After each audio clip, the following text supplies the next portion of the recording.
Cette vidéo est la suite de celle où vous avez programmé le personnage pour qu'il tourne en fonction du potentiomètre qui est ici. Donc revoir la petite vidéo qui sera dans le lien en haut si jamais vous n'avez pas fait ce travail. Cette fois, on veut... Alors, on va faire deux choses. La première, on va remplacer le potentiomètre par des flèches du clavier, si jamais vous n'avez pas le matériel chez vous, pour pouvoir tester. Donc, je vais enlever... ça, je vais le laisser, pardon. On va remettre une initialisation ici. On va demander au panda de s'orienter à 90 degrés à chaque début. Voilà. Et puis on va laisser tout le reste. Par contre, c'est sur la carte Arduino. Si vous n'avez pas de carte Arduino chez vous, on va enlever cette partie-là. On va les remplacer par les flèches de la souris. On va garder notre variable direction qui a été créée. Et on va chercher dans nos événements. Et on va choisir ici. Donc ça, c'est pour remplacer par chez vous.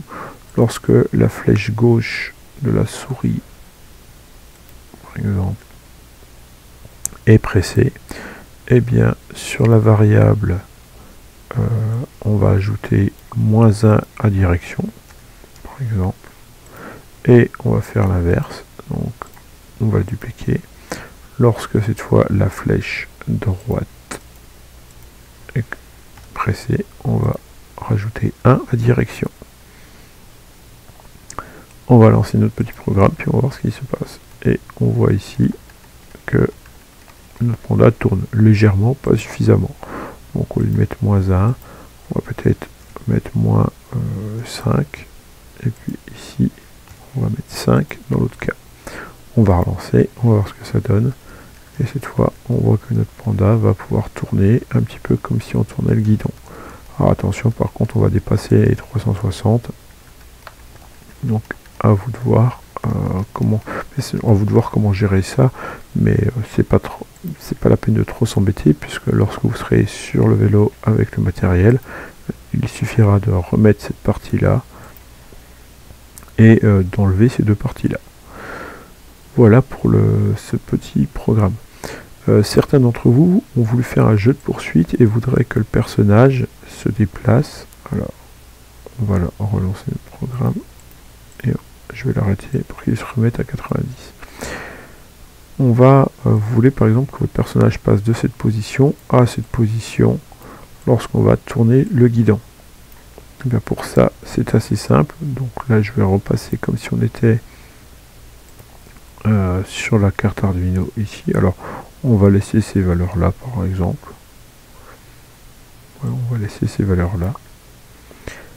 Et on va par contre, on va pas demander à notre panda de pointer dans notre direction, on va plus lui demander d'avancer. Donc ça, on l'enlève, on le met de côté. On va lui demander si la valeur de direction est inférieure à une certaine valeur. Donc si direction est inférieure